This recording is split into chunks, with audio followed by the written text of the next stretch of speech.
I do. What do you have? Is that like an Angry Orchard? Oh no, Blue Moon. Oh, Blue Moon's I don't good. remember who brought it, but this is a beer that I would buy if Blue it's Moon's good. yeah, it's pretty solid. Can't go wrong. Blue Moon's Uh, good. It's good on draft. You get a little orange or not orange. It's a good beer. yeah, it's a good Star beer. Relay. Nothing too fancy. Yeah. We don't live. I mean, actually, I take that back. We do live where you can buy the fancy, weird shit, but you know this. So, you know what I mean? Like you know what you're getting when you buy that. But yeah, what you I feel got? like that's probably as girly as you get because you always give me crap for the little drinks I have, and then you're over here sipping a Blue Moon. But that's probably the pinnacle of your girliness, right? Fair enough. I go 10 levels above Blue Moon with girly drinks, but it's Well, fine. you like sweet things. It's fine. You like your little, you're a sweet guy. Yeah, yeah. Listen. I Also, got a little Drake in me. It's fine. a little Drake.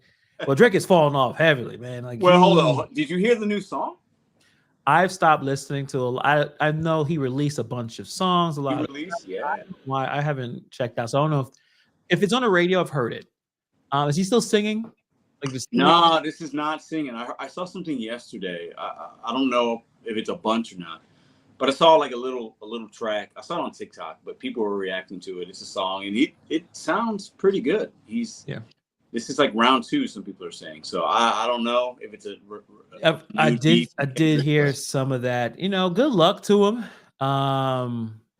He got at this point for me as a Drake fan, he has to make some good music, some music that's interesting. And I mean, at one point the man couldn't. All he did was drop hits. Like, everything was working. And then I can't tell you the last album that I enjoyed. I think the last 4 were not good. The one with him and 21 Savage, the one where it was like a dance thing. The last one, these albums are not quality albums anymore. And that's fair. And you like Drake. And I like Drake. Yeah. I mean, if you listen to Views, you listen to, that's the last album that was decent. Maybe Scorpion or some shit. Like it's been a minute where the music has. Take Care's all right. I think some people like that. Take Care's. I mean, I think I would say, let me look at it real quick. See all the albums. At one point, again, Drake was making hit after hit after hit. I mean, he's probably still making hits even with this music that's not all that great. But what was the last album that he released that was, I would say, a good album? Shit. Yeah, Scorpion. That's 2018. For the Dog. Everything is processed. It's whoever's hot, he jumps on their track, so they'll jump on his stuff. But that's the last time where I'm like, that was a solid album from him. So yeah, you should check out the song that I heard. It's pretty good. It's not bad. He's got some bars in there. The beat's good. I mean, for Drake, I think it's better than some of the newer stuff, but it's one song. So I have no idea if he's coming out with an album or not, but I saw something in Reddit or listened to it yesterday. So he's probably gonna come out with something. What do you think about the Kendrick's Not Like Us being played everywhere? Now they got the college, they got the bands playing it. Yeah. I think we talked about this and the impact of how successful it was as a diss track. And is it a part of like the best diss tracks of all time? Is it even in a top whatever? Yeah. What do you tell? Like, what is your thoughts? I think I told you mine, but what when you hear that track and you compare it to all the others, what do you think? Where does it land? I think it's reached a peak, and I think it's on the decline because of the overconsumption, the overuse of it. I think it's become, for a diss track in hip hop, if we're talking historically, where you talking historic relevancy, most hip hop diss tracks aren't reaching this level of mainstream. And I think for me as a hip hop fan, you lose a little flavor if it becomes too popular with too many people. You know what I mean? I think that's an interesting point. It's a good song. The dance behind it, the relevancy of the West Coast, and I'm not a hater of it, but I think to your point, you mentioned college football's coming back. I think it's going to be played at a lot of places. It's everywhere. So I think it's diluted. Maybe it's a better word to use. Yeah. And with most hip hop beef tracks, we haven't seen this. it was stayed within the hip hop culture, if you want to call it that, right? Right. And it didn't. Most hip hop beef tracks or whatever, they don't go as mainstream. So I think it's a little. I think it dilutes it a little bit. At this point, it's a little worn out, you know. And I don't hate the track. I like it, but it's starting to lose a little bit of its flavor culturally. I think it's too many people are like it, and too many people are dancing. It's become a bigger thing than it probably wanted to become initially. So that's how I look at it right now. I can see that. I think that it's probably the biggest is definitely the biggest hip hop song of the year. I don't think it's no question. It is. It's already there, and that is interesting because usually diss tracks are not necessarily mainstream hits. But I think why it happened is because Drake is probably one of the most famous people on the planet, and he was going after Drake. And I would say, at least in terms of diss tracks historically, it's a great song. It's a decent diss track. It's decent. I don't know if it's like, oh my God, it blew me away. It was a great beat. It was a great song. Kendrick can make, that's the thing about Kendrick that is amazing, that he's lyrically gifted. He is going to probably be one of the greatest hip hop artists of all time. He can make a diss track, make him be a mainstream hit. That's how talented he is. And also the reason why I think the diss track was okay is he went after Drake. This shit, again, we talked about this. This should not have taken 4 or 5 songs to beat off Drake. Pause. To destroy Drake. Took way too long. It took too long. It took too long. This is Drake. Everyone can make fun of him. Everyone has made fun of him. The fact that Drake is still there and still trying to go after him shows, Drake, he has some staying power in that. And that's why, so is it better than No Vaseline? No, it's not better than Ether. It's not better than Takeover. It's not better than Hit 'Em Up. It's not better than, name it. I think it's only because of the streams and the overall mainstream of it. Yeah, maybe it's in the top 10 of diss tracks. Yeah, probably in terms of money making. Yeah, probably. I'm saying like in terms of like I think it's been watered down a little bit. And to your point, it's low hanging fruit. It's Drake. He's easy to make fun of. And I think Drake almost, you've said it many times when I've sent you certain things, it's like Drake purposely trolls individuals because he knows, hey, I'm Drake. I don't care. You can make fun of me. I'm going to sell a lot of records. I got a lot of money. I got a good lifestyle. I'm just going to rock with this. He's a trend center, meaning Drake. So, it's interesting. But the Kendrick thing, he's a better MC. He's a better rapper, in my opinion. So he didn't need 4 or 5 songs to do that, right? He didn't need this crazy, awesome video, this viral sensation of a track. He didn't need that to bury Drake, but he kind of had to have it. And I think part of the relevancy of Kendrick's song, it being streamed as much, to your point, is it's Drake. So he's going to get the Drake fans that are going to listen as well, right? So if Kendrick's making a song about somebody else that's not as relevant, he's not getting that kind of plug. No, it would, like you said, it would kind of stay within. Yep. I think you said this before. Of all those diss tracks that are going back and forth with each other, all the rappers, everyone going after each other, different rappers going after different rappers. That Chris Brown diss record was way more aggressive, and actually, it'll probably be only me and you will agree, was better than anything I've heard. Quavo came back and showed that Quavo can make a diss track. Quavo is not a great MC. No, he's not an MC. He's a rapper. Like he couldn't. He can't. We just always said he was a crackhead. Like that. That was it. Like Chris Brown, God's singing, and it was short. It was very short, but it was good. He used facts. It was personal. It was to his experience. That's a diss track, and he didn't need to do a follow up to it. He let it stand on its own.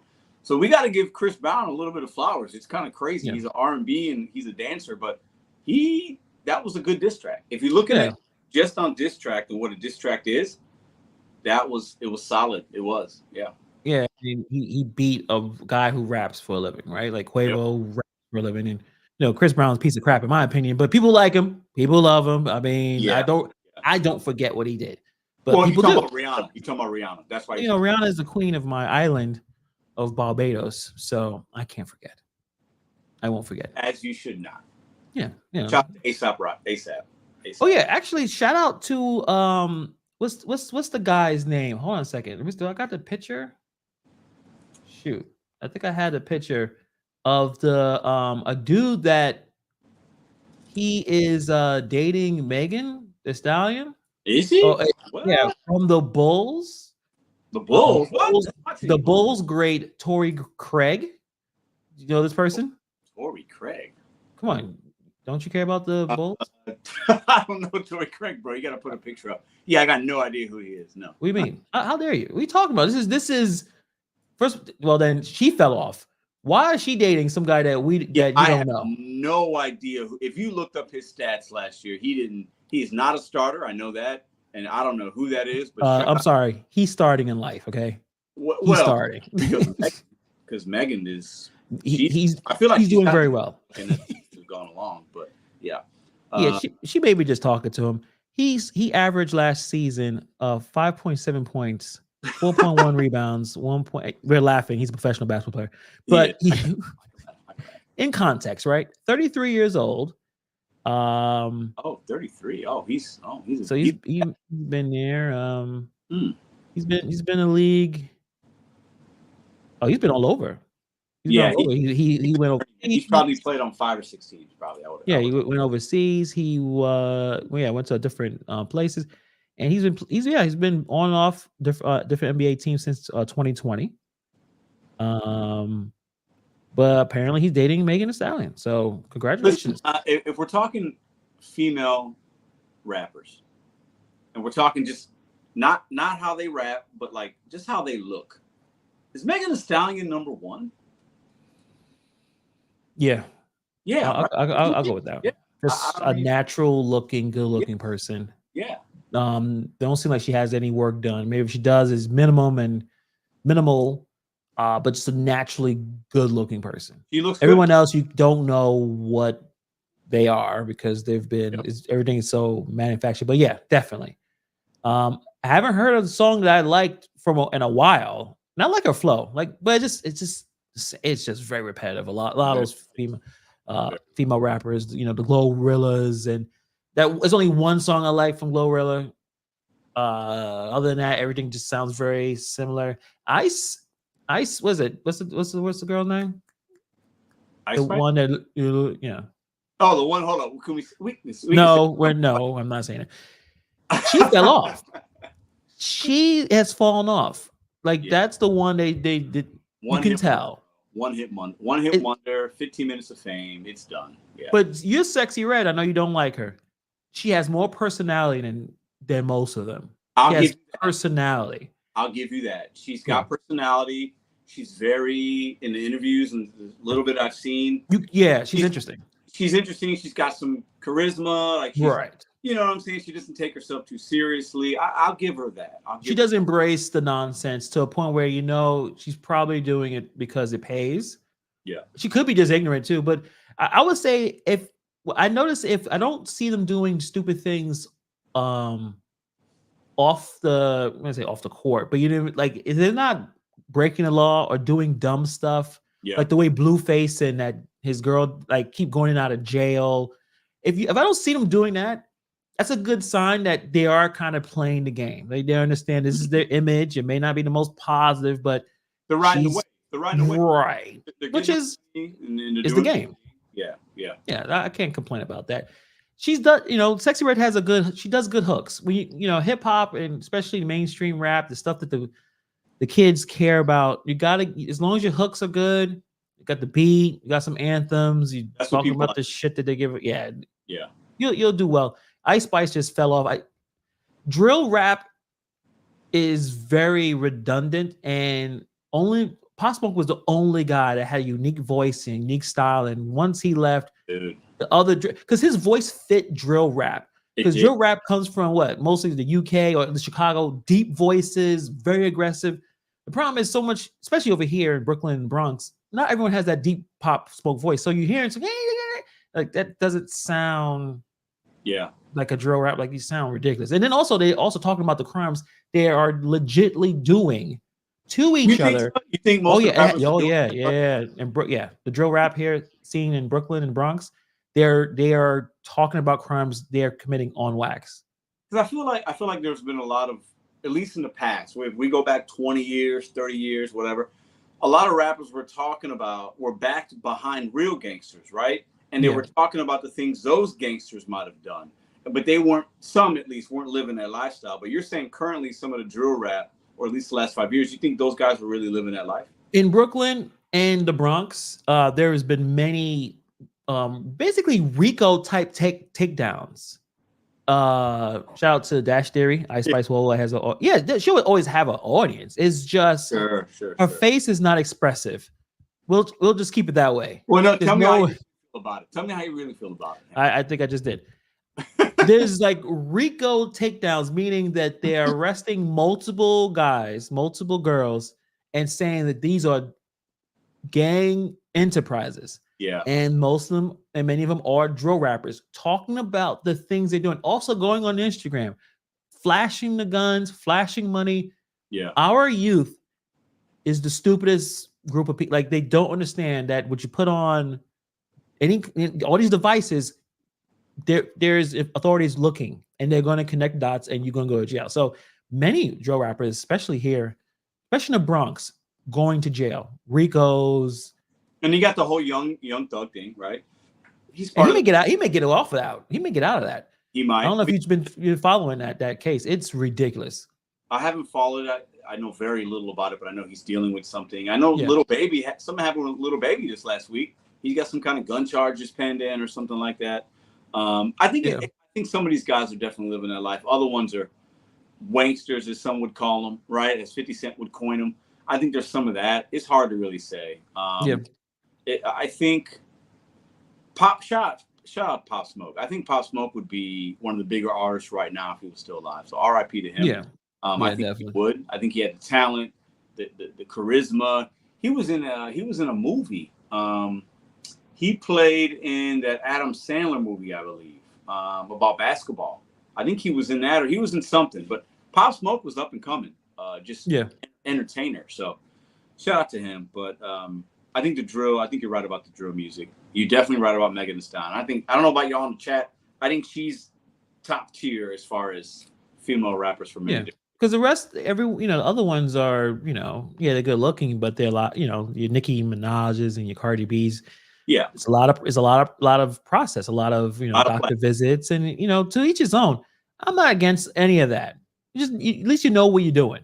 As long as you know what you're doing and the person accepts you, like I don't care about that. But it is unique when you have someone just naturally tall and good looking and take care of herself. So shout out to her, obviously. And I'm not going to hate on a man that is playing professional basketball. As much as Pedro wanted to laugh, in fact, he only scores 5 points a game.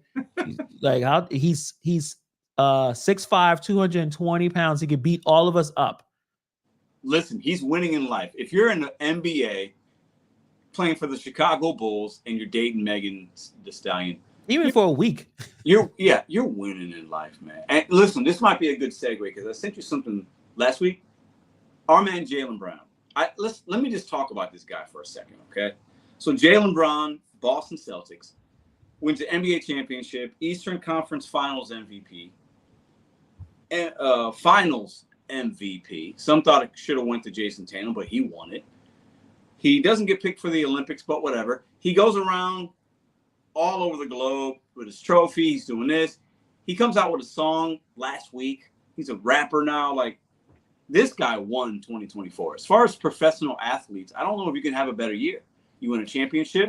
Yeah. Oh, he's dating the former WNBA beautiful woman, looks like a model. He's winning in life, man. I don't know what you got to say about it, but I think this Jaylen Brown's had a great. I'm worried. I'm worried about the Celtics. I am. I think they're going to come out really pissed off. I think a lot of jokes been on Tatum, and if nothing comes out of what exactly happened at the Olympics with Tatum, and if it's just legit, they want to play the dude. Yeah. The Celtics are going to win 60-plus games, and they may get back to the finals. And they're going to play with the level of, I'm pissed off. They didn't respect any of us. Now, Derek White played. So it's not like they disrespected the Celtics, but Derek White is a defensive stopper that they know he never is going to ask for the ball. There's no, he's not going to ask for any offense. He's there for defense. Yep. But they kind of played. I wouldn't say they played Tatum. They played. 100%. They played. You shouldn't even put him on a team. That's how bad it was. Yeah. Or didn't put another defensive stopper in there or a defensive oriented guy. If you had too many, like you said, his skill set was there was already enough of his skill set. Then put another defensive guy in there and have him stay home. You know what I mean? Like I like this comment from Dash Theory. Tatum is good, but the Celtics are squad 1 through 5. Absolutely, Celtics are the deepest team in the NBA. That's partly why they won. They've got awesome offensive guys. They got defensive guys. They got guys who play both ways. I mean, the Celtics. Oh yeah, and Drew Holiday played too. So it's I still think if you look at, hopefully, I don't know, I assume that the Celtics are looking at Jaylen Brown and Tatum as the leaders of the team. I would right. And I think Drew Holiday's a leader too. I think those three guys lead in different ways, but I think those two are the main. Drew Holiday's a good leader. I think he more leads by example. He's a vet. He's a multi-WNBA champion with the Bucks and now with the Celtics. So, Tatum got the bad end of that Olympic team. And I think both of these, him and Brown, are probably going to come out. I expect the Celtics to, win at least 60 games. I mean, I think they won 60 or 62 last year. So they're going to be really good again. So, Pedro, can you read this message, please? I'm not reading that. No, I'll read it. Cheeky's job says, Pedro, I want to send you some homemade fudge. Can I send you some? Cheeky, I don't need you? I'm allergic to fudge. I'm good. It's funny. We have a place in St. Louis. I'm sure you guys might have. They're around all the places. I'm sure it's called the Fudgery in St. Louis, and it was this place. You would go, and people were making homemade fudge, and they would sing as they made the fudge. And people would go, and it's like a touristy kind of place, right? But it's called the Fudgery. So when he says that, it made me think of that. It's kind of funny. All right, is it edibles? Are you putting THC in there? I'll take some edibles. Yeah, but I don't know if we should just take food from people. I don't know if it's properly sourced or not. So yeah, I can't. Well, no, he's in Florida. I know he's in Florida. Like if we ever in Florida, I would have no problem hanging out. But like you just send homemade fudge to me before we meet. Like I don't know. I'm just saying. But we gotta shoot guns. Was Cheeky? Yeah, we gotta shoot guns. Like you can send me a gun. Actually, you can't do that either. You may have bodies on it, Cheeky. So no, we'll meet first. Then if you want to fudge with Pedro, like that's up to y'all. Anyway. Let's move on. No Diddy. Yeah. Ayo, pause. All right. Continuing with the NBA stuff. Did you hear what the whole backlash with Anthony Edwards and what he said about 90s NBA players and I actually think I know where you're going with this. I saw what Kevin Garnett said about I did too. He doesn't think there's players now that could play 20 years ago, and I think that's absurd. But I don't know what Anthony Edwards said for him to say that. Yeah, so Anthony, let me get the exact message of what he said. He kind of said the only guy that was talented in the 90s was Jordan. But that's like he was very blanket that's weird. Statement. And Magic Johnson ripped him up he's like, I'm not listening to a guy that didn't win anything. He didn't win anything. What did he say? So Edwards was asked how his generation compared to ones from the past, to which he responded by saying Michael Jordan was the only one that really had skill. That's stupid. That's a stupid comment. It's an ignorant comment. Yeah, and then Magic Johnson said, I never respond to a guy that's never won a championship. He didn't win a college championship. I don't even know if he won a high school championship. That for Magic Johnson to say that, I think that's a fair response. Magic Johnson won five championships or whatever. Yeah. And then Kevin Garnett had, and I saw the whole clip. I bet you we play it. It's gonna get picked. Like they're gonna block it because all these podcasts. I know you said it was absurd, but at least what I remember what he was trying to explain is, first of all, yes, it's an extremely ignorant comment. I don't know how old is Anthony Edwards. Young. Probably, I think he came out after 1 year at Georgia, 19. I think he's like 23. He's young. 20 people in their 20s say stupid things all the time that don't make a whole lot of sense. So that makes sense. But in terms of the physicality, because that's what he's trying to explain. It was more fundamentals because you didn't have like these freak athletes bouncing all over and the skill elevated where, like you said, some of these guys are dribbling the hell out of the ball. Everything is ISO. There's a point where there's so much talent that you had to remember plays. It was so physical. You couldn't just drive to the basketball. You can get your head beat in. Like you had the enforcers. Like it was such a physical game. They had to truly play basketball because not everyone's shooting threes. It wasn't so wide open. So yeah, maybe he got upset because I think any guy from a different generation, when a young guy disrespects, same thing when JJ Redick said, plumbers and firemen, you get upset. And I think it's even more of a being upset. Like with Kevin Garnett was like, imagine you dealing with Dennis Rodman. Yeah. What were you going to do in the 90s where it was physical? So I think that was my look at it. But of course, a young person saying something stupid, it's not the end of the world. No. He was checked by many players. I hope that he watches some of the 90s basketball. But like what you were saying, KD saying, well, I don't know if you can handle it. Yeah, Kevin Garnett said something just as absurd in my opinion, right? Okay. He's talking about, my thought is the NBA right now, there's more talent roster to roster, 1 through 12 than ever before.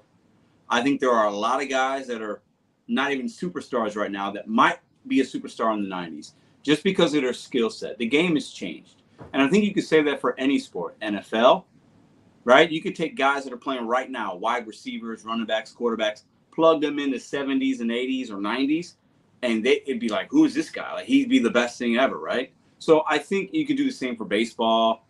So I think both guys just kind of had an ignorant comment. I think Kevin Garnett, he's like that though. He's always like going to rep his era and his time, and he is a champion, so he got a little clout to say those things. But yeah, man, I think right now there's more talent than ever before, 1 through 10 on any team than there was in the 90s. But it doesn't mean the 90s, it was just a different brand of basketball. It was more physical. They did not shoot the three at the way these guys are shooting the three now. The game is completely different.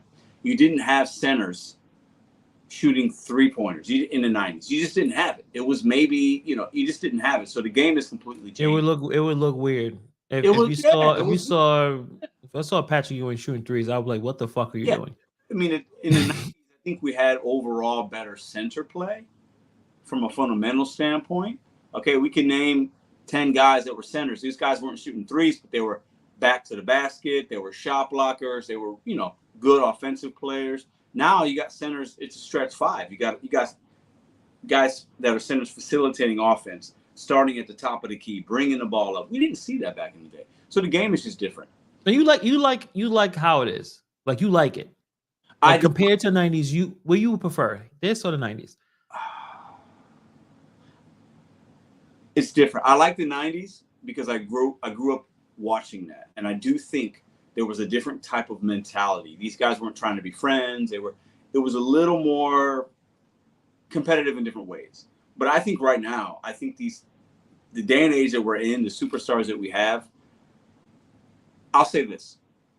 Right now's NBA, I think if you take the top 20 players and you compare them to the top 20 when MJ was playing, the current top 20 is better than that top 20 in the 90s. I'll say that. I think they are more skilled. I think they are a little bit better. If you take the top 20, if you take the top 3 guys, give me the top 3 from the 90s versus now. But if you talk in totality and you're talking a little bit wider, I think the talent is better right now than it was in the 90s overall. I will say that. So you would say that the 98 Bulls and whatever Golden State Warrior team you want. Oh, I'll take the Bulls only because they got 3 guys I think are okay. All right. Yeah, that's one team. I'm talking overall. I mean, 98 Bulls. Best team the Lakers. I mean, it's 90s, but early 2000s. Lakers with the current crop. I think they will probably destroy the current group of Shaq and Kobe. Shaq and Kobe. Robert Horry, and you got Kobe's a matchup problem, but I'll say this: or Kobe is, Shaq is. How is Shaq going to defend Joker from the Nuggets. If he wouldn't be so fat, yeah. If he stayed Orlando Magic skinny, maybe. But he wasn't in 2000. But he wasn't. He just got really big. Yeah, that makes sense. Yeah. Shaq would have to defend Joker in the perimeter. That'd be a tough defend for him. So, it's fun to talk about these things, but I just think they're different eras of basketball. So yeah, of course. I like the 90s. I like the physicality of it. I think that's why the NFL still reigns supreme, is the physicality of it, and they scale back a lot of the physical. The defense can't do as much as they used to. Right. I think the All-Star game, to me, brings a picture of the current state of the NBA, of how they don't even give a shit about it. Yeah. They don't care. They're letting is a drive lane to dunk, and it's not the same. I feel like, but that's what they wanted. That's back in the 80s or 70s and 80s, they were beating the shit out of each other. It was prison ball. They were. I loved. It was amazing. They were. No, but that's not the kind of basketball that appeals to major corporations. That $1 billion that coming in, just because my savage ass wants to see the Knicks and the Miami Heat beat each other up and pick up Charlie Ward, and PJ Brown picked up Charlie Ward and throw him on the head first, and everyone's running in, and then Larry Johnson's fight. That was the peak of my existence. Jeff Van Gundy was holding on. It was Zoe and Larry Brown just and none of them could fight. No one could punch, and then somehow Van Gundy slips and falls and holds on some guy's leg. Or even Chris Childs punching Kobe in the face, like, bro. Yes. So yes, we're Neanderthals. I admit. I want to put this comment up from Dash Theory, and while we're looking at that on the screen, I think another thing that's happened is, we have to remember, I think two things have really shifted the game from the 90s to now. So we're talking, 30 years, whatever, right? The introduction of fantasy sports has really shifted a lot, because now you have these billions of dollars being spent on sports betting, fantasy, and football more so than basketball, but they're protecting the assets. And the asset in football is quarterbacks. The asset in basketball is whoever the superstar is. So they don't want it to be as physical, because when you got a guy gets hurt or something happens, it really minimizes the fantasy, the betting. It really changes a lot. And then also, AAU basketball has really changed. We've had it in the 90s, but it was different then. Now you have a lot of these kids playing AAU, select, this, that, and they're being pampered in a way that they were not pampered in the 90s. These guys are really coddled, and they're given protected money now, the NIL money. I mean, it's a completely different game, and I think it's just a different game. But yeah, I'll take the 98 Bulls versus anybody. For me, it's 98 Bulls. The 86 or 87 Celtics with Parrish and McHale and Bird, that's a tough team. I mean, the 2000 Lakers, it's another, the 16-17 Warriors with Kevin Durant on that team with Curry and Thompson. And, there's a few teams you could, pick that could really be the best of all time. But I'll take Jordan, Pippen, and Rodman to beat anybody. Even with because some people put the two, especially with the Warriors. Who stopped? Curry. You can kind of stop Curry. Yeah. He's been stopped. I mean, there's times where you don't notice him. And then you still have Kevin Thompson. He's a little bit of more of a two-way player, but Rodman could guard a few positions. Then you got Jordan. When Jordan wanted to guard you, and then some people say it would have been a sweep. I don't know. I think Charles Barkley said the Warriors will win at least one game. Pippen said they're going to sweep. The Warriors are going to win 1 or 2 games. They got too many. Kevin Durant. I mean, you can put Pippen on Durant, but Durant's getting 30 a game. It doesn't matter who. He's going to jump over. He can shoot over anybody. So Kevin Durant's still going to get his points. Situationally in the fourth quarter, you might get a stop here or there. But to me, the deciding factor is you got Michael Jordan. He's Michael Jordan, right? Yeah. When he gets to the finals, I mean, he's never been put to 7 games. So, that's the deciding factor. But the 90s and nowadays is just different. But I do think right now the talent pool has never been better when we're talking top to bottom, right? I think there's a lot of guys not playing significant minutes. We mentioned a guy that's dating Megan Thee Stallion, right? If he's playing in the 90s, instead of 5 points, it might be 10. right? Yeah, maybe. I think the game has just shifted in certain ways. Yeah, there's obviously with anything, it's an evolving thing. So I understand that. Did you see again? I would put the conversation, but again, I'll probably shoot down the video. Someone asking LeBron James, so when you can play with your son, what he's gonna call you?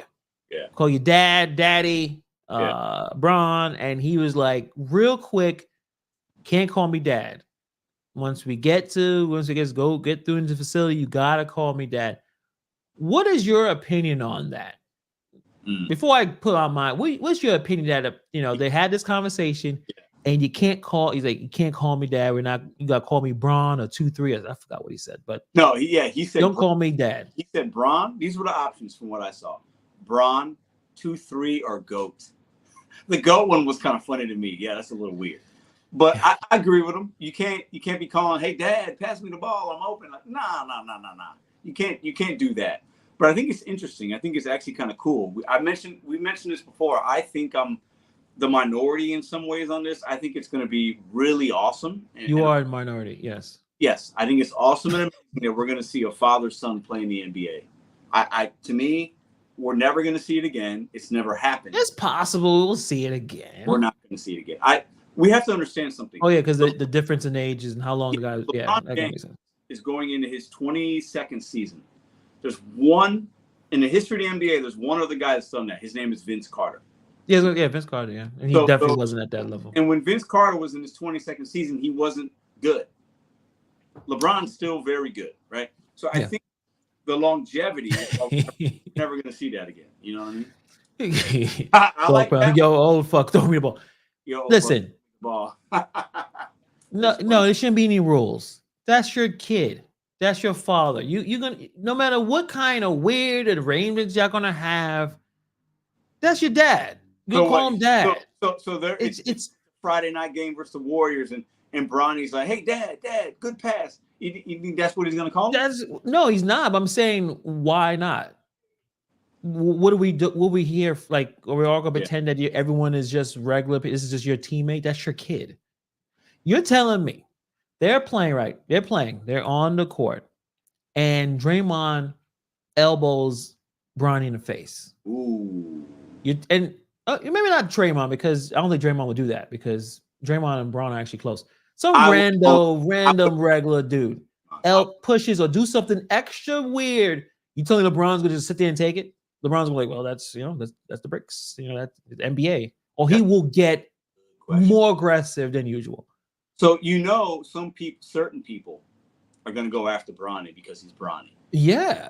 Right? In similar ways, some people going after Caitlin Clark, like it's like you're getting too much attention. Little dirty, not. I'm going after you. Some might. Right. So you're thinking LeBron James is going to handle that like that's my son, that's my boy. I'm going to protect. Is that what you're saying? In a different way? I don't see how. I mean, I'm looking at it. We're two different people. Yeah. I don't see how you can, because you don't think rationally when you feel like your kid something's going to happen to him. And I'm not saying like something, but if someone messes with your kid, and again, he watched his kid play basketball and all this, the AAU stuff, and I'm sure you've seen some stuff. But what happens if one of these annoying players that probably annoy him is a little dirty, a little sneaky with it, Dylan Brooks, some slide shit? Dylan Brooks. If Dylan Brooks do some extra shit where Bronny is trying to lay the basketball, do you think LeBron James is going to just kind of? So you're saying Bronny James is he steals the ball, he's on a breakaway, he goes up, and Dylan Brooks takes his feet under him, and Bronny James comes kind of down, kind of hard. Yeah. You're saying Bron's on the court, he's going after Dylan Brooks. That's what you're saying, right? Yeah. I can't disagree with that. I think as a father, that's instinctually. Yeah, you're not thinking. Because you're already a teammate, so sometimes your teammate, you're gonna go, you're gonna help. But now it's a dad, like, yeah. And you don't like Brooklyn. You don't like Dylan Brooks anyway. You think he's a dirty player. You think he's an asshole or whatever. So. Right. It's gonna be interesting. Listen, I'm for it though. I think it's gonna make for good TV. I think it's gonna be different, man. Having a father-son play together, LeBron. I think it's the dog pound said, LeBron's gonna fuck his ass up. It's gonna be an issue. It's gonna be an issue. But they're trying to put the boundaries. I understand that, but that's your kid, man. It don't matter how old they get, how big they are, and how accomplished they are. And I'm just talking as a person with a 10-year-old. That child will always be a boy, and that's annoying for the child, right? Like, yo, dude, Yeah. I don't want you to look at me like I can't. You are my kid. It just. So do you think that's helping Bronny James if his dad is just coming to his service like that, or do you think it's better if Bron's like, I want my son to handle this on his own? What do you think? What do you think the appropriate response is? If it's just a hard foul, we're not talking fighting. We're talking a hard foul. It happens, and every game there's at least one where there's something going on. Do you think that him stepping in is doing a disservice to his son? It's possible, but when it comes to your kids and how much you love them, you're not thinking rationally. There's no rational. Now, if LeBron is this fucking sage, like he's able to stop the initial feelings of aggression, and he kind of sits back and, yeah, of course, you probably want your son to handle. That's why I thought it would have been a better idea if Bronny went to a different team. Yeah. So that he can grow on his own. But there was no way he's going to go to the second round other than the Lakers. Right. So you would hope that they had these conversations, obviously with the name, don't call me dad. But yeah, of course they're going to go after him. Kind of similar to Caitlin Clark. I mean, at least Caitlin Clark, her talent is something that people are like, you can see why, right? I think she actually just had the record of the most 3-pointers made in a season. Yeah. Her first season. We can stop this back and forth. So, I mean, it continues to happen with the Caitlin Clark, and I don't know. It's so weird, man. It's weird, but the thing is, I'll say this: Angel Reese has had a very good year. She had 3 consecutive games, 20+ rebounds. That only one other professional athlete's ever done that, and that was in the NBA.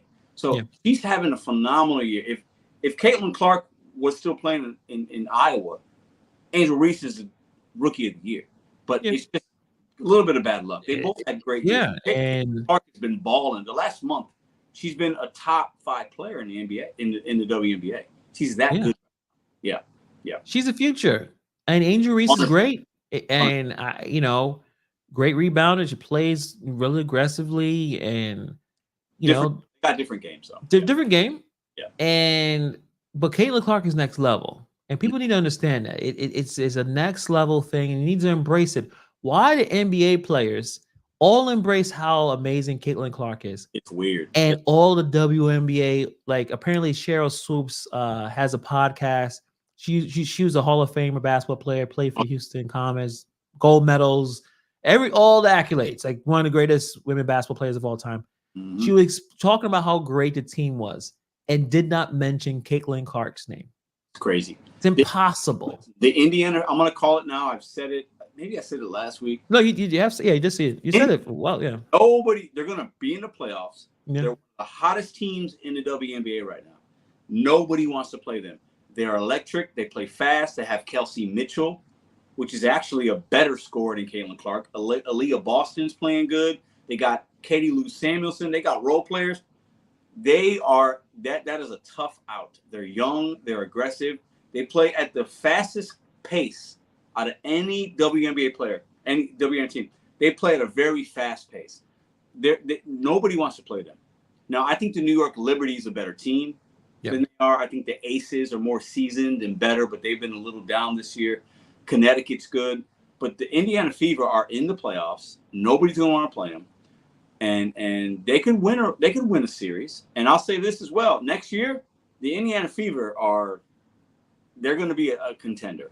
And it's a big part because of Caitlin Clark. And she's gotten better as the year's gone along.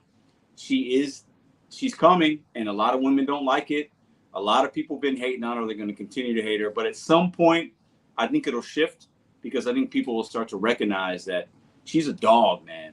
She's good. She says she don't talk. I mean, she's competitive. Competitive, yeah. I just don't understand the WNBA, the gatekeepers, even some of the ESPN analysts. They do not want to. They're so upset at the fact that the WNBA is getting attention. They're making some money. They're still not making a profit. They're still not profitable, but they're making strides. The most significant strides since the birth of this thing. Yeah, they got like a $2 billion or whatever deal. Yeah, it's a big deal, and they are upset of how it came about, not the fact that it's happened. They're mad, like, oh, what happened to these other players? No one cares. I'm sorry, they don't care about these other players. They care about the one throwing threes from half court. Yep, that's it. And now the fact that she's doing that, and she's a great passer, it's a very entertaining game. Yeah, it is. Angel Reese, she's boring. She's okay. Not boring to watch. She's not that interesting. Yeah, but Caitlin Clark is crossing girls up. Step back three. They're worried about her with the three. So, driving the ball. So they give her too much space sometimes. That's entertaining. Caitlin Clark has highest field goal percentage at the rim for rookies. So meaning when she drives, her field goal percentage is like 65%. That's better than Angel Reese, and Angel Reese is a power forward. So the Caitlin Clark hate's a little weird. It's racing. There's definitely race. There's a lot of race in it, and talking about Angel Reese, every time someone posts or like ESPN or WNBA, they post oh, Angel Reese has a double. All they do is the people in the comments that go after Reese is she missed a lot of bunnies, to a point where they're saying that she's doing it on purpose. She's padding her stats, because why are you missing that many times at the basket? Why not passing the ball out? Okay, so you missed. You have a good position to score again? Should you pass the ball out? Are you only looking for the rebound? I don't think she's padding stats at all.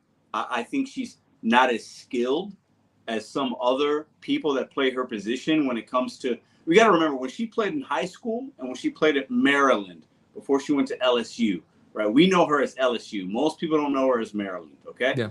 She played in Maryland for a year or two. She was a guard in high school, like a point guard, two guard. She had to transition to being a forward. So her skill level and her moves around the rim, it's only been a couple of years. So she's not padding stats. She just doesn't have the skill on certain plays, but she's got the aggressiveness to go right after the ball. So I respect her. Yeah, she definitely had a great she's athletic. 100%. She jumps higher, jumps faster, quicker than everyone else, strong.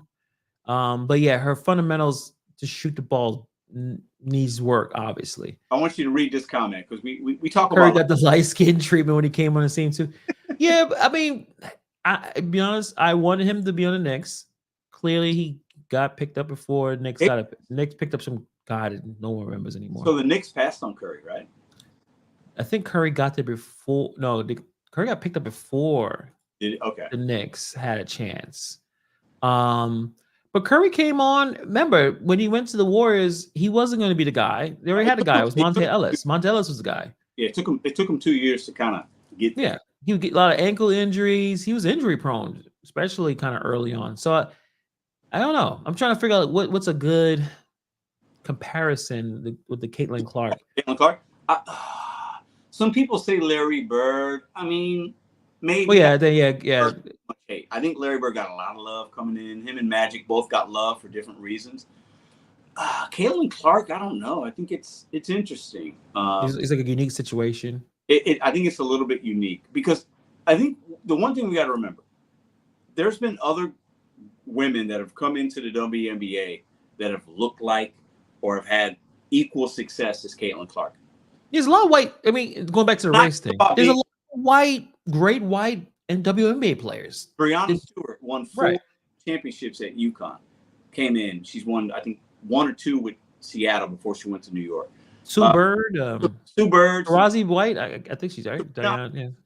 Sabrina plays on the New York Liberty. She went to Oregon. Really good player. Kelsey Plum plays for the Aces. 2-time WNBA champion. She's great. Diana Taurasi. Like, there's been a lot of white that are balled out, and they haven't gotten the hate Caitlin Clark did. I think part of it is the whole Iowa. She's from Iowa, and then the whole LSU thing, the whole face thing. Caitlin Clark is she can be aggressive. She talks trash. So I think there's a lot of other things there, but I don't know what the comparison would be. I can't think of one off the top of my head that somebody that's gotten this much hate. I think there's a lot of hate, but I think with as much social media that we watch, that does make a difference. Which the information that we receive, how everybody reacts to things now, I think that has more to do with it than it being on her, based on her standing on her merit and the skills and the stats. But I'm a fan. I'm a fan of WNBA basketball. You know this. I like watching the girls play. Yeah, I'm here for it. I think there's a lot of talent. I'm rooting for both Angel and Caitlin.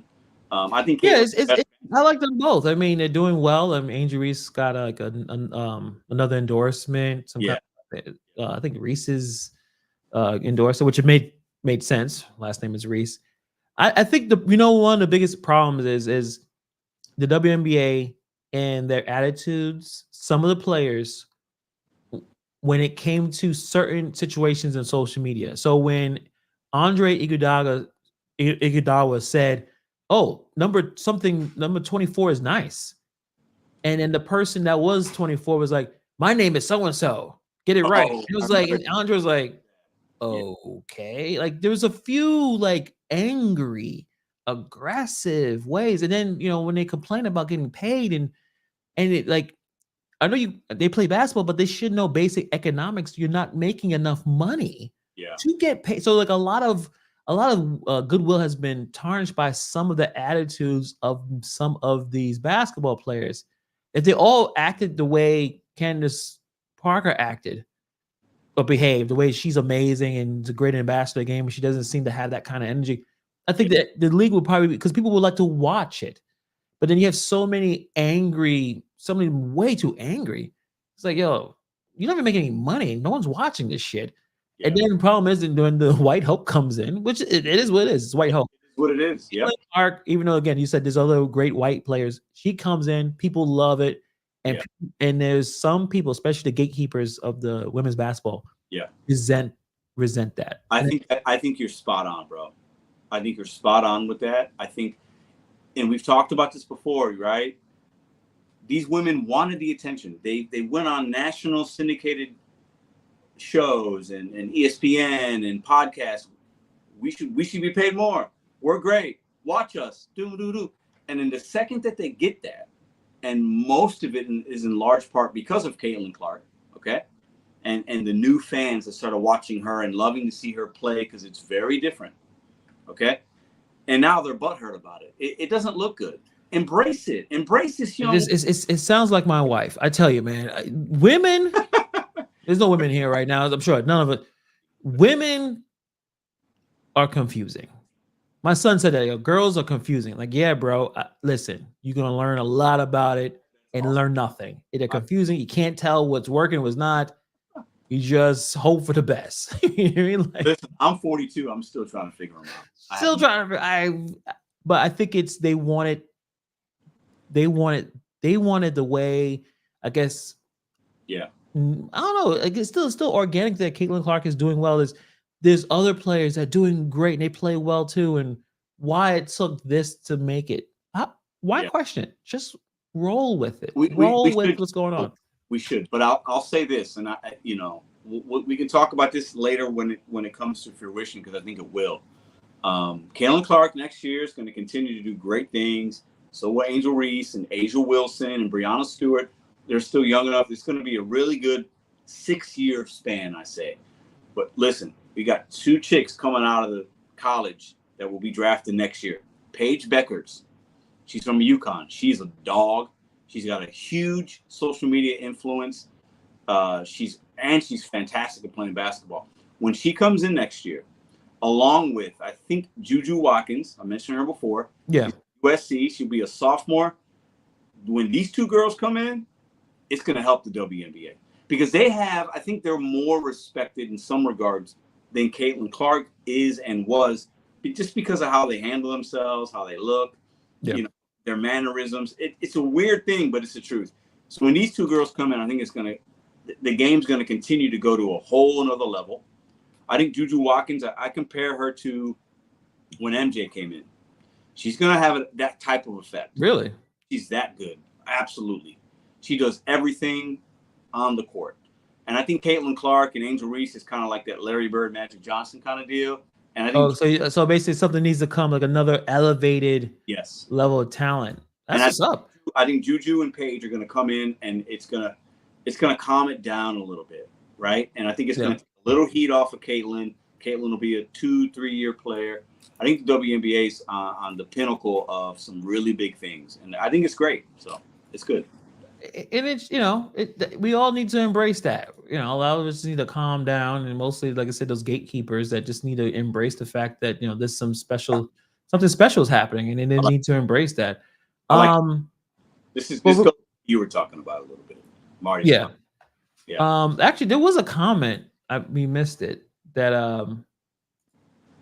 it almost derailed because Which one? It's about the fudge thing. Oh, that's way back, bro. He said, I could make the best fudge you ever had. I call it chocolate crack. Do you want some chocolate crack? Yo, dude, are you playing us? Get some fudge called chocolate crack. I have no idea. I don't want any kind of crack. I don't want no chocolate crack at all. Yeah, are you trolling a little bit? I mean, if you are, it's hilarious. Here, it's all good. I got no problem with it. Real quick, we'll talk about a little bit of the NFL. So, as a Giants fan, it's pretty depressing. It's bad, man. Shout out to Marco, Nova Hustles. He sent me this. Damn, I clicked it off. No touch. I just had it. Oh. Hold on a second. Let me put it back. He sent me something about the preseason of the Giants. I mean, how do you feel about that? Man. You can't get one touchdown pass from the Italian boy and Danny Dimes, like not one. What are we gonna do, man? What I'm gonna do? Listen, I'm gonna tell you right now what's gonna happen.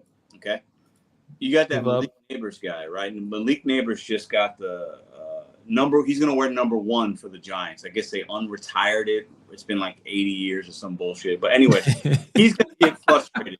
He's going to get frustrated because he's not going to get anybody to throw him the ball. And they got no running game. Teams are going to double team Malik Neighbors as a rookie. It's going to be bad. It's going to be bad, Hannibal. I'm sorry. Thank you. We appreciate that. Yeah, someone said, please pray for Neighbors. He's okay. It's Danny Dimes is his quarterback. This is bad. So the preseason, you should get a touchdown, right? You can't put too much into it, but still, not one touchdown. I'm putting something in it, right?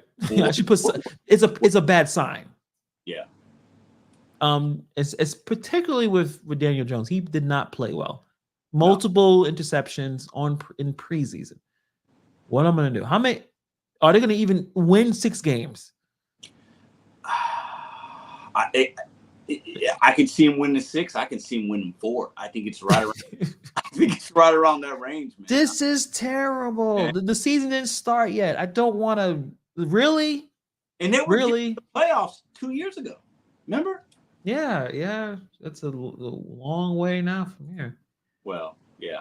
I mean, at the end of the day, I think you might be a better option at quarterback. Probably not.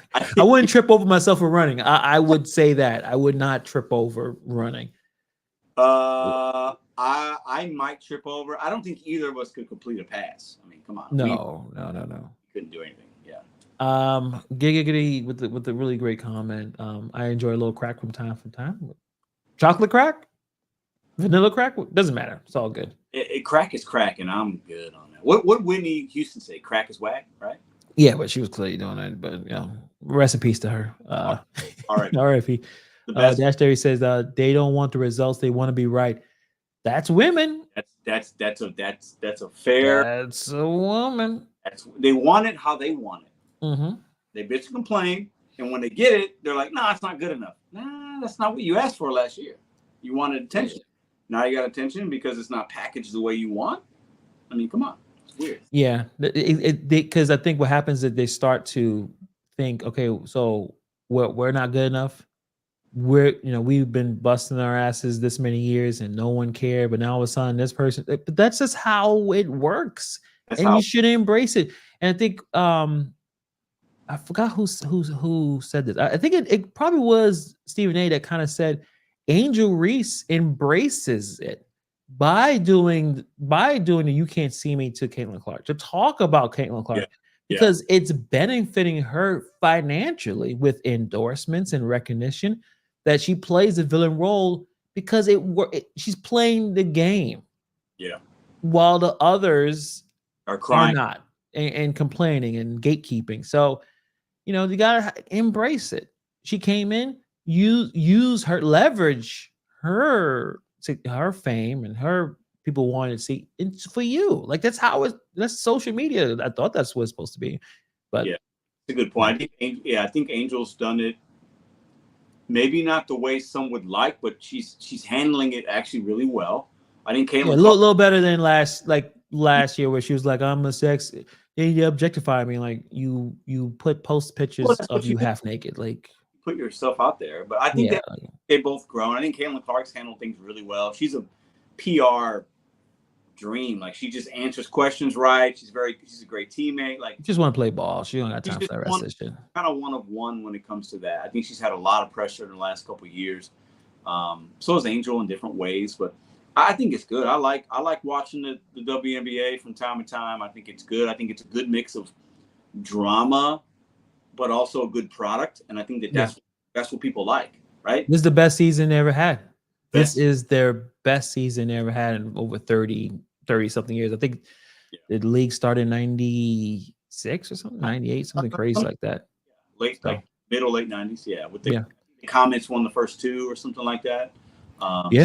For Cheryl Swoops, Thompson. I mean, they had a good league, a good team, and then the Houston Comets just went away, which is kind of weird, right? They don't even exist anymore as a team, but but shout out to the Houston Comets and Tina Thompson. She had Hall of Fame lips, man. You always reference that. Where's that picture? I'm not gonna put the picture up. That's a little bit too much right now. I need to go to sleep. You say that, but she's not an attractive woman. I like her lips. I don't care. It works for me. I'm sorry. All right, you're just horny. All right. Probably so. All right. So next week, this is it. We're going NFL. I don't care about it because Giants are going to be really bad. So I don't know I guess we talk about your team if you want to talk about the Bears and what they're doing. The season is pretty much it. Like, I don't know what else. Maybe, like I said, maybe 4 games, maybe 6 games. We say that, and that could be it. I think that's what, I don't know what the betting odds have, the Giants, what the over-under is on their wins is probably 5 or 6, I would imagine. Yeah. They might win the first 3 or 4 games. It's the NFL. There's a lot of things could happen. Daniel Jones is still talented. He can go out there. He's got a guy to throw to now. A running back could have a good game or two. I mean, things, who knows, man. The NFL's weird. But I mean, the only thing I can think of is they scale that shit back. Is a lot of dinking dunking. Yeah. Don't ask him to do more than he's shown you he can do, and the defense better just pull these games out. I mean, that's right. Yeah. So we'll see. We'll see. I think my Bears open up playing the Titans. Tennessee's not. They're not that good. I mean, they got not how they used to be, right? The Bears should leave us in Chicago. We should win the first game. I think that'll be a big deal if we do that. And it's been a couple of years since we've won the opening season game. So I got high hopes for the Bears. Some analysts have them making the playoffs. Some have them right out of the playoffs.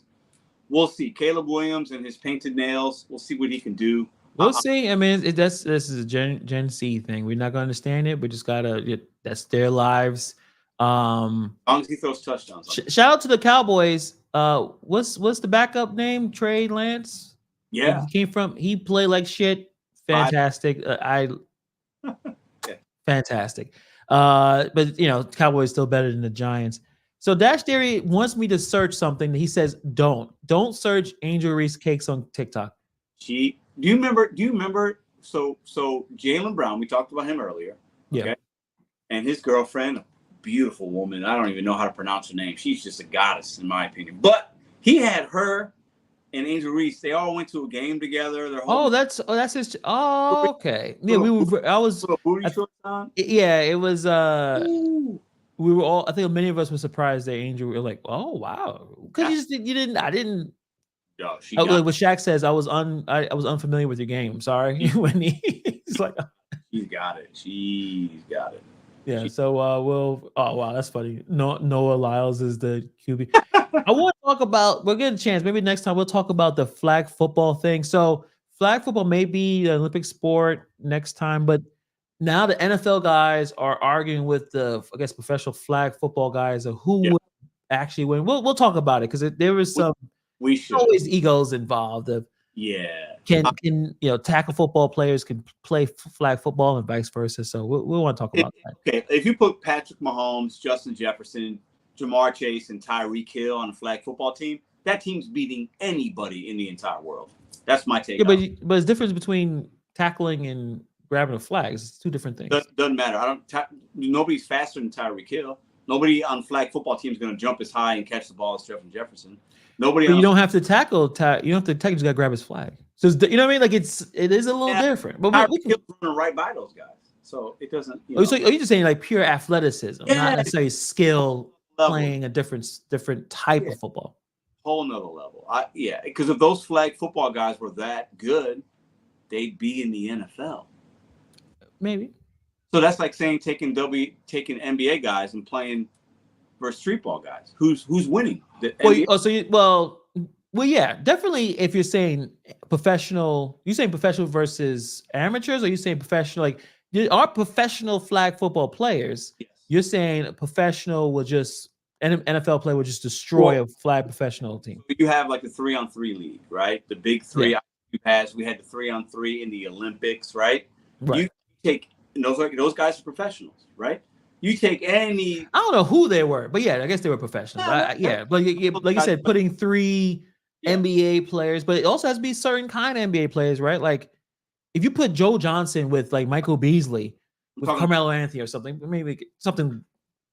They're gonna beat damn near 90% of everybody. But it's also a different kind of 3 because it's a half court. We're putting 3 random guys that's professionals that don't have the same ISO skills. They may get beat by a regular 3. A regular NFL player or a regular NBA. But if you give me top NBA, top NFL versus the top flag football or top 3-on-3, the professional top guys are killing these guys. There's no way Patrick Mahomes can't play as good as the best quarterback in the flag football. It's absurd. I mean, I think it's weird. Well, I know there's one guy that was saying he was better than Patrick Mahomes, but we'll talk about that next time. We're going to get into the NFL.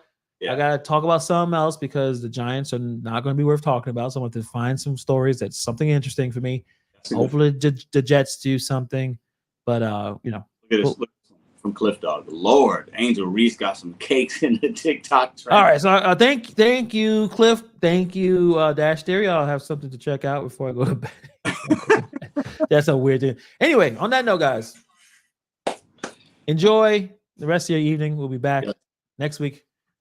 Peace. Angel Reese.